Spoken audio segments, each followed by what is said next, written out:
Hello everyone, আসসালামু আলাইকুম। আশা করি সবাই খুব ভালো আছেন, সুস্থ আছেন। তো সবাইকে রমজানের শুভেচ্ছা জানিয়ে আজকের ব্লগটি শুরু করছি। আর আজকের ব্লগটি আমার থাকবে প্রথম রোজায় আমি কী করলাম। তো খুব সামান্য কিছুই করা হয়েছে, রমজান উপলক্ষে বিশেষ কোনো আয়োজন নেই। তো এখানে আমি ডালটা উঠিয়ে দিয়ে আলু ভাজিটা করব, সেই আলু ভাজিটা উঠিয়ে দিচ্ছি।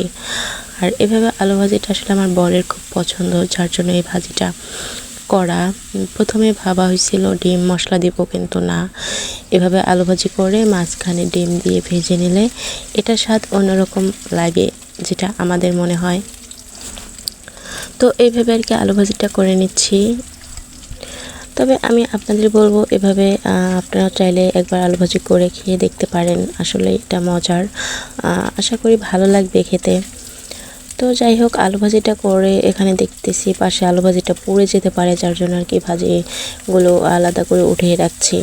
কিন্তু মূলত হিসাব মতে আলু ভাজিটা পাশে রেখেই ডিমগুলো ভেজে নিলে এটার ফ্লেভারটা অন্যরকম লাগে, আর তখন আরও বেশি টেস্ট আসে। এখানে আমার ডিমটা লেগে গেছিলো, কারণ একটু তেল কম হয়েছিল, যার জন্য ডিমটা ভেঙে যাচ্ছিল। পরবর্তীতে আমি ডিমগুলো ভালোভাবে কড়াইটা ধুয়ে তারপর ভেজে নিয়েছিলাম। আর এখানে পাবদা মাছ ভুনা করা হবে, মানে মাখিয়ে যে রান্নাটা করি সেভাবে করব। তো আমি আগেই মাখিয়ে রাখছিলাম। আর অপরদিকে ডালটাও হয়ে গেছে, এখন আমি পেঁয়াজটাও ভেজে রাখছিলাম। এখন পেঁয়াজ ফোড়নটা দিয়ে ডালটা রান্নাটা শেষ করে ফেলবো তো সেহরিতে খুব সাদামাটা খাবারের আয়োজন করা হয়েছে। এখানে যে আলু ভাজি দিয়ে ডিম, আর এখানে ডাল রান্না করা হয়েছে, আর ওখানে পাবদা মাছ ভোনা। আর এরপরে সারাদিন আমার খুব শরীর খারাপ ছিল, তেমন কোনো কাজে হাত লাগাতে পারিনি। তবে বাকি অন্যান্য অনেক কিছু ছিল যেটা দেখানোর মতো না কাজ, সেগুলো সেরে নিয়েছিলাম। তো যাই হোক, এরপর আমি ইফতারেতেই সেই আমার মানে সুজি যে পিঠাটা বানিয়ে রাখছিলাম ওটা বের করে ভেজে নিব। আর এখানে ছোলাটা সিদ্ধ করে রাখছিলাম, কারণ একদিন সিদ্ধ করে রাখলে হয়তো 2-3 দিন হয়ে যাবে, জন্য বেশি করে সিদ্ধ করে রাখছিলাম। আর এখানে যে চিনি শিরাটা বানাইছিলাম এটা আলাদা ঢেলে রাখছি, আর এটা ঢেকে রাখবো।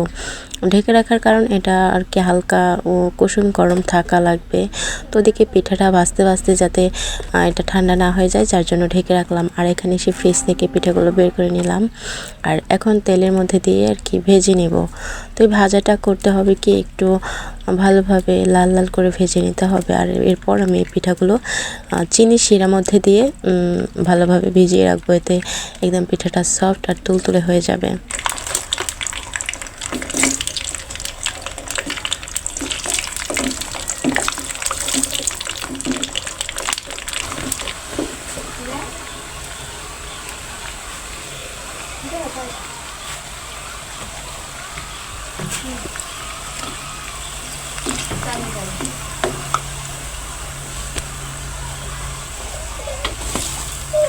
তো এই তো আজকের ব্লগটি খুব সাধারণ আর খুব সিম্পলভাবেই দেখাইলাম আপনাদেরকে। আর প্রথম ইফতারিটাও আলহামদুলিল্লাহ বেশ ভালো কাটলো, প্রথম রোজাটাও খুব ভালো গেল। যদিও শরীরটা খারাপ ছিল, কিন্তু তাও আল্লাহর কাছে লাখ লাখ শুকরিয়া আদায় করছি। আপনাদের প্রথম রোজা কেমন কাটলো সেটা আমাকে কমেন্ট করে জানাতে পারেন। আজকে এখানেই বিদায় নিচ্ছি, আল্লাহ হাফেজ।